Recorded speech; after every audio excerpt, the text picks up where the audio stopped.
کیو. بسم الله الرحمن الرحیم. د سوادنیو.com مینوالو السلام علیکم. کتونکو مونږ د مټي چوک خوځخیل نه د رشکو اړینه تاسو ته مخاطب یو. کتونکو ګوري د کیمرې په شا باندې تاسو ګوري مخې ته چې څومره نوجوانان ولاړ دي. د هغه نوجوانان دي کتونکو چې د په خوځخیل کې تقریبا 2.5 رشکې دي. د ډیر وران دي تقریبا د 3 ورځو نه چې په دې خوځلي حکومت د رشکو خلاف کم اکشن اغسته ده. نو په درځنونو رشکې چې دانی ولې شوې دي پر تاڼو کې ولاړ دي د 3 ورځو نه د 4 ورځو نه. او دغه شانته وګوري نو په ملک یو طرف ته کرونا وایرس دی چې داغه د وجه ټول ملک چې د لاک ډاون دی عوامو ته انتهایی تکلیف ته خو بیا هم مجبوری ده چې څونه د حکومت حفاظتي اقدامات دي هغه اپناوهي او د حکومت سره څنګه په څنګه ولاړ دي. خو کتونکو کو بل سیټ وګورئ نو په ملک نه بهر چې زموږ څومره اورسیز پاکستانی دي کتونکو دوه لاشونه چې خوازخیل ته تقریبا را رسیدلی دي سچ دي الته کې پراته دي. نو د دې تحصیل خوازخیل عوام چې مزید نور هم په کشمکش کړي او دغه تاسو وګورئ نو دلته کې پټرول چې دی هم شارټ دي د رشکو ولې ځانن چې د شپې د 200 بجې پورې دی ځان یو بوتل دو بوتله پټرول چې هغه پیدا کی او چې سحر راوځي نو دغه ورته بیلټ والا ولاړی او هغه چې دی په داسې طرز نسی لکه د دې چې د چرس او پاوډر دی خرڅي دی چارته خپل مزدوري نه کوي. کتونکو به دي کې ډیر شي چې دی هغه په کرایه رشکه چلی دغه 300-400 روپۍ ورځ ده لک چې بکیر سړی بخپل رشکي او دغه سکو تاسو وګورئ نو کتونکو په ملک لاک ډاون دی. دغه لاک ډاون د وجه چې څومره زمونږ معاشي قتل عام شروع دی نو دا هم د هغې یو ویسه ده. کتونکو څونه ځوانان دي ګوري 2.5 رشکې دي نو د هغې نه دا پته لګي چې 2.5 خاندانونه چې دي هغه په یوه رشکه باندې خپل ګزاره چې د هغه کوي. خو افسوس او د دې د خولې وینا ده چې په مټه تحصیل کې ټولې رشکې چې د هغو ته اجازت دی خو په خوازخیله کې یا په سوات په نور تحصیلونو کې هغه رشکې چې دي هغه بندې دي. نو کتونکو دې عوامو وی چې موږ کله وزیر اعلی د سوات راتونه موږ خوشحاله وو د دې د وجې زموږ وزیر اعلی به راشي موږ ته به سهولت شي. خو افسوس چې هغه وزیر اعلی چې دی هغه د KPK نه دی هغه د دې خیبر پښتونخوا نه دی هغه د سوات نه دی بلکې هغه د تحصیل مټې پورې محدود شوی عوام چې دي مجبور شول او د میډیا سهاري واغسته. نو کتونکو کو داسې وګورئ نو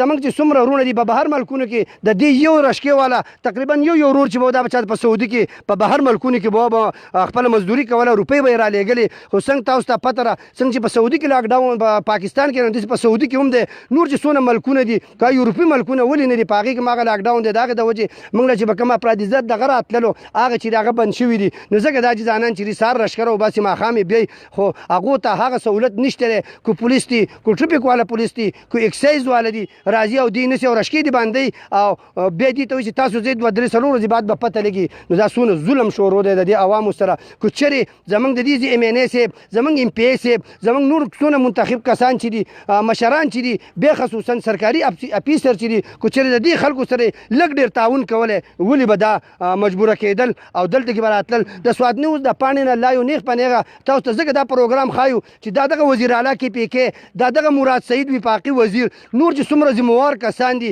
د PTI د حکومت سره تعلق ساتي دي چې کله راتلل د انصاف حکومت به نن تاسو ته من خایو دا نور هر څه شاته کوي خو دا د انصاف د حکومت هغه پرز دي چې دای نن راټول کړي دي. کتونکو وینئ په ملک لاک ډاون دی کرونا ټوله دنیا چې د لاک ډاون شوې د کرونا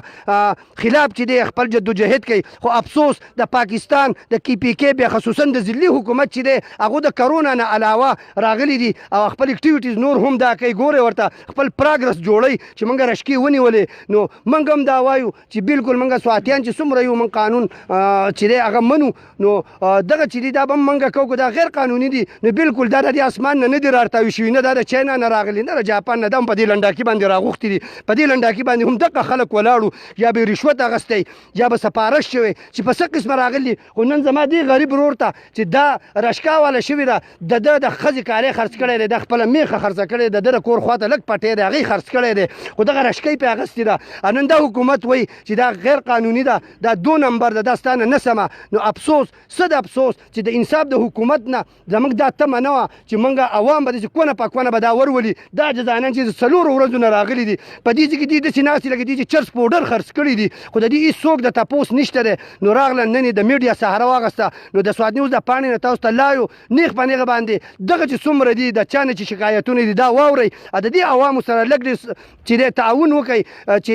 څنګه تاسو دې ته ویلي دي چې د لاکډاون تاسو حصه جوړوئ چې دا به موږ نن دا وکړو سبا به سوزکي بند کړو بله ورځ به ډاکسنې بندې کړو نو بالکل دې عوامو ته یو ځل دا ووایئ چې لاکډاون دی چې یو سړی خپل دکان بازار هر څه باندې دا عجز به رشکم ودرئ بل به ډاکسن هم ودرئ خو افسوس چې هغه څه دغه چې دی هغې ډېر وروسته دی زموږ سواتیان کو تاسو چې به دې معلومو چې دوی لاکډاون نه کوي نو د سوات ملکن ډیویژن هغه غیور عوام چې دوی د طالبانو نه بعد چې کله د سوات د پوجانو اپریشن شروع شو په هغې اپریشن کې دا د دنیا په مخ یو ځای هم نه ده شوې 3 میاشتې پرله پسې دوی چې د کارپي دغه کړې ده دوی ولږې سختې تندې د هر څه چې دی تیر کړي دي خو هغه د حکومت کم دغه چې و اپریشن په هغې کې د آرمي سره تعاون یې کړی دی او ټولې دنیا ته یې ښوولې ده چې موږ پرامنه خلک یو نو کتونکو د دې خبرې سره هم کو او دا راته هم ښایو چې چاته دا میسج لیږو وزیر اعلی ته که څومره د پی ټي آی د حکومت ذمهوار کسان دي چې هغه زر تر زره به دې ایکشن والي هسې نو چې دا کم غریبانان خلک چې دي دا نن میډیا ته رالو سبا له دا په خودکشۍ باندې مجبوره شي راځي چې خپل یو فرض پوره کړو اوټونه م اخیستي دي تلي یې په هغې دغه کې ناستې مزې مو دي خو راشئ د دې غریبانانو په سر ته د دې غریبانانو هم تپوس کوو چې دې څه وایي السلام علیکم جی وعلیکم سلام وایه تاسو میډیا ډېره شکریا ادا کوو زمونږ دا غریب ورور دی زموږ باډه کې په 50 روپۍ باندې دی د هغه ځای نه را روان شي هسپتاله پورې په هسپتال کې یې ونیو تاڼې ته به مخه کړو مخامخ که د حضرت حسین نومې دی بالحسین نومې دی ګرشکۍ بکش باندې اغستې ده ښه د تېر لاکډاون کې زه ونیوم په خپله باندې 1500 روپۍ جرمانه راازاد یې کړم اوس چې زمونږ ګاډي بند کړي دي نو افسوس دا دی چې څه قصور موږ کړی دی وجه دې کاغذ نشته ما چې ټریفیک والا ونیسي ما ته ویل لایسنس وښایه زیم والا پرچه راکړي ویل کاغذ یې نشته زیم صحیح ده چې نشته پرچه صحیح ده نو اوس چې زمونږ ګاډي بند کړلې به تاڼه کې بند دي څه حل یې نه راوځي چې موږ ته څه وایدو څه خو نه موږ ته خیر وروره زموږ خو شپږ اتۀ کسه کډه ده په کور کې زه د شپې زمانې قسم وي چې به 4 بجې رابسېدلی یم او به دې پمپونو ګرځېدلی یم تللی یم دغه بجدرې پورې لنډې کس ته دغه اوبه جوړې دي تیل ماته نه دي میلاو شوي نو زه به څه چل کوم چې زما بچي مري زه به د بل بچي نه موجنمه زه به څه چل کوم اخر سر وجه به زه څه کوم زه به چرس خرڅوم پوډر به خرڅوم زه به غلاګانې کوم زما دې په خدای قسم زه مجبوره کېږم زه به اخر سر وجه څه چل کوم څه غوښتنه کېده دقیقه زه دا غوښتنه کوم چې ماله دې دا اجازت راکړي چې خپله رشکه ته چلوه زما د رشکې دی موږ له قانوني طور کار جوړ کړي لیسنس دې موږ له جوړ کړي چېرته دا ستاسو کاغذات دي دا ورته ولګوئ لمبر پلیټ یې د تاڼې خپل کار دې وکړي ښه په منګوره کې جوړېږي هر ځای کې چې دا جوړېږي هغو ته دې وایي چې نورې مه جوړوئ دا شته پوره دي خپل کاغذات ترې راکړي موږ به یې چلو خپله غریبۍ پیږو خپله بچو له مزدوري ګټو نو موږ څه چلو که موږ ته دې خونه وښایي مهرباني السلام علیکم جی السلام علیکم وعلیکم السلام زه د میډیا والا ډېر شکریه ادا کوم چې په دې غریب تنګ وخت کې زموږ سره لاس خلاص وکړو او زه حکومت ته دا درخواست کوم چې موږ دا ټول غریبانان دا چې ولاړ دي دا ټول زموږ وروڼه رشکو والا غریبانان ولاړ دي او هر سړی یو نیم کس پکې خپله نور ټولې پردۍ رشکې چلوي ماښام 200 روپۍ دیاړلې زه خپل ځان خپله خبره ته کوم زه د بانډۍ اوسېدونکی یم رشکه اخیستې را 450 روپۍ ورځ ما پسې د هغې سټارټ ده دا 4مه ورځ ده نو زه اخر ته به زه کوم ځای نه ادا کوم او زه 50 تنه کړه مې دا دغه یو کس یم نو چې دوی د 2 میاشتې لاکډاون وچلېد موږ خو دا حکومت زموږ دپاره د خیرخواهي دی موږ دغه نه ښکاري نو موږ به دوی سره تعاون وکړو موږ د کورونو نه نه راوتي نو اوس چې لاکډاون ختم شو دوی په موږ پسې تیل بند کړو تیل اوس نه موږ ته نه میلاویږي د شپې په 1 بجه به پمپ والا موږ ته رنګ وکړي وایي راشه تیل راغلی چې موږ پمپ ته لاړ شو هغه وایي ختم دي بیا وایي په مټه کې دي چې موږ مټه شپه زموږ داسې ورون شي شپه الله پاک د آرام دپاره رالیږله او موږ بهر په کوڅو کې په روډونو کې منډې وهو نو زه حکومت ته دا درخواست کوم چې زموږ سره تعاون وکړي موږ ټول غریب خلک یو زما 50 تنه کړه را دغه یو کس یم نو اخر زه به څه کوم داسې وخت به راشي چې موږ به خودکشۍ ته تیار شو غلاګانې به کوو نو موږ سره د حکومت خصوصي تعاون وکړي چې لږ به د کوره راوځو جو دلته به ټریپک والا ولاړي پولیس په ولاړ په پوس کې پولیس ولاړي یو ګاډه پرېږدي موږ ته به نه دا نه نو اخر په دې کې موږ چې چرس راغستې دي پوډر راغستې دي موږ ته خو هم دې راغو کې یا دې موږ له داسې یو دغه مقرر کې تنخواه مقرر کې موږ ته کار وښیي موږ له داسې سرکاري نوکري دغه کې 10,000 روپۍ میاشت شرکۍ قسم په خدای کوم مې دا رشکه وچلوله ولې چې د بېعزتۍ مزدوري ده د هغه ځای نه زه ګاشکور ته چلېږو د دغه اډې نه 50 روپۍ به زنانه به راشي بیماره به موږ خو 50 روپۍ ورکوو چې هسپتال ګېټ ته راورسو زنانه به کوزه کو دلته به کارډ لیسن زموږ نه والي وای ترک لیسن جو موږ دا خو د قانوني دغه ولې لیسن تاسو په موږ نه کوي چې موږ لیسن ورکو ډایرکټ په 620 پرچه ولیکي د مال په کم قانون کې 620 پرچه لیکي زما سره لیسن نه زما مکه نور څه کمې لاس مینشتي خپې مینشتي د 620 پرچه ولیکي ازمر به خدای قسمی چې 620 روپۍ چې کنه په 2 ورځې کې نشو ګټلې ګاشکور ته موږ یو ټریپ یا 2 ټریپ ولګاو او هغه د موږ سره داس زیاتې تر راغستې نو اخر موږ د دوه کوم د افغانستان نه راغلیو کو د انډیا نه راغلیو چې کافر خو نه مسلمانان یو د دې ملک اوسیدونکو خلک یو نو موږ سره مهرباني وکړي او زموږ د راشکې موږ ته ازادي کوي کو دا نه موږ تر نور څه کارو خیر راشکې د دیو شي زمونږ د قیمت تر کې راشکې د دیو شي موږ د نور څه کارو خی موږ د 10 روپۍ میاش مقرر کې قسم په خدای په دې کسانو کو ټولو کې کم کسان چې دي کنه په ایمان چې په 10 روپۍ موږ خوشاله یو واسطه مهرباني السلام علیکم وعلیکم السلام سمستانه کې راشکې ډیرو د تاسو میډیا والا ډیر شکریا ادا کوم چې تاسو موږ لا په دومره بده وخت کې موږ زموږ په خبر باندې نوټس واغستو او رااله او زموږ د خبرو مخ کې وچلوله نو زه د ام پی ای ته او د وزیر اعلی ته دا خواست کوم چې لکه تاسو چې کله د وټونو ورځ شي نو بیا موږ بس دروازې ټکوي او راځي او وس چې زموږ د خبره دغه راغلی نو تاسو وس لکه زموږ په خبره باندې دغه نه کوئ تاسو وایي دا زموږ کار نه دی نو بیا چې کله تاسو د وټونو ورشي او بیا به موږ پسې راشو بیا به تاسو ته موږ دا خبره کوو چې لکه موږ پسې اوس مه راځئ دا زموږ کار نه دی نو زه تاسو ته دا خواست کوم چې لکه تاسو زموږ په دې دغه باندې لږ نوټس واخلئ مټه تحصیل کې نه چې د راشکې هلته کې وي زه تللی وم رشکې هلته چلیږي خو د پیټرول د وجې صرف بند دي نور چلیږي زه په خپله اوس تللی وم او رالم د مټې نه نو ما ته نه ټریپ یې کولی نه بل چاره د سویلې چې ته ولې رالې یا مه ګرځه صرف په خوازخیله کې موږ ته وایي چې لکه تاسو مه ګرځئ او دلته دغه تنګول کوي او رشکې نیولې زموږ د ملګرو نه یې نیولې نو موږ چې تاڼې ته لاړ شو نو یو په یو ځي او بل په بله ځي او زموږ خبرې ته سره څوک دغه نه کوي چې لکه دیو سله راغلي او سله نه دي ډیره مهرباني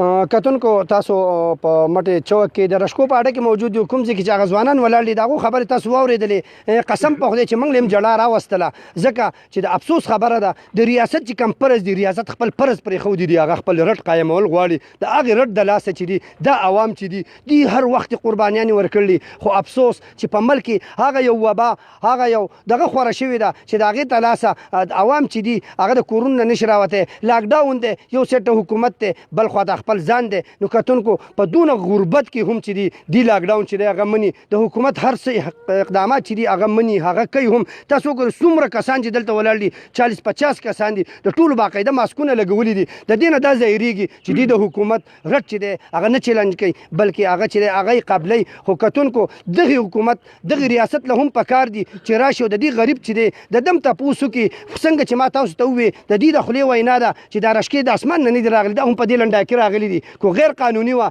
تا به نیولې وه کو غیر قانوني نه چې نن ماله راله کور ته راله ما میخه پټې سره خرڅ کړو نو نن چې دا غیر قانوني شوه بالکل بیا هم غیر قانوني بالکل دا منو خو اوس چې کم وخت دی اوس خو ټوله دنیا د کرونا وایرس خلاف لګیا ده که څومره سرکاري محکمې د هغې خلاف لګیا دي خو افسوس که چېرې پې نو هغه ته سوال کو د دې عاجزانانو د سترګو د اوښکې ورته ښایو چې په دې باندې عمل وکړي او زر تر زره په دې کې لږ ریلیف قسمه دغه نشته که چېرې د صوبایي حکومت نه علاوه دا د پولیسو په حواله د ډي آی جي صاحب چې انتهایي مخلصه کس دی په سواد کې ډېر وخت ویستی دی هغه ته همدردانه اپیل کو د ډي پي او صاحب پورې چې د الله د رضا لپاره د دې سره د دې ورځو دپاره لږ ډېر تعاون وکړي څنګه چې دې عاجزانان وجړل چې درېیمه ورځ ده یو رنګ له رشکه راویستې راغه نیولی شوې ده د نورو درځنونو رشکې چې دي هغه په تاڼو کې ولاړې دي نو افسوس دا خلک به څه کوي څنګه چې د هغو د خولې وینا ده چې موږ به په خودکشۍ نه مجبوره کوي نو سوال کو وزیر اعلی کې پی کې محمود خان ته مراد سعید ته چې څومره ذمهوار حکام دي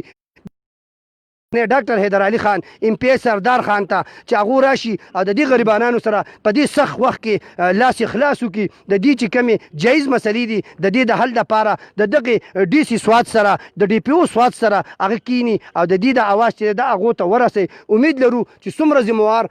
حکام دي زموږ اواز اوري د الله د رضا لپاره د دې سره لاس خلاص وکړي او دې سره تعاون وکړي کتونکو پروګرام سرته رسي خو بیا د خپل اورسیز پاکستان ورونو د لپاره په دې ځای ولاړ یو چې الله پاک د هغو هغه ستونزې چې څومره هغو ته پیش دي څونه لاشونه پراته دي چې هغه غیبانه الله پاک دلته راورسوي زموږ چې څومره وروڼه دي هلته کې زمونږ د دې علاقو خلک دی چې څومره پاکستاني مسلمانان وروڼه دي زمونږ الله پاک هغو له روغ صحت ورکړي کم چې مړه دي هغو له الله پاک په سهولت سره خپل کورونو ته راورسوي کتونکو ډېر یو د غم مقام دی ګورئ خوازخیلې ته څه لاشونه را رسېدلي دي څه چې دي په لاره دي څه هلته ښخېږي نو عوام څه وکړي زموږ سعودي ته کتنه وه زموږ دغه بهر ملکونو ته کتنه وه چې څومره یورپي ملکونه هغې ته زموږ کتنه وه چې د کلي نه د خاندان نه به یو کس بهر و زموږ به ګزاره کېده خو تاسو ته پته چې هلته کې ځانه لاکډاون دی دغه په جاده کې د 15 ورځو لاکډاون ولګوو هلته کې زموږ څونه وروڼه بایګان دي زموږ دوستان دي هغوی دغه کړي دي نن د دې غریبانانو دا لاس اوچتول چې دي شاید کو تاسو افسرانو ذموارو په اکشن واغستو دا به ستاسو د دعا یو ذریعه جوړه شي کو چېرې تاسو په اکشن وانه نو شاید داسې یو ورځ روان ده چې د دې غریب دا لاس به او ستاسو به ګریواني ډېره مننه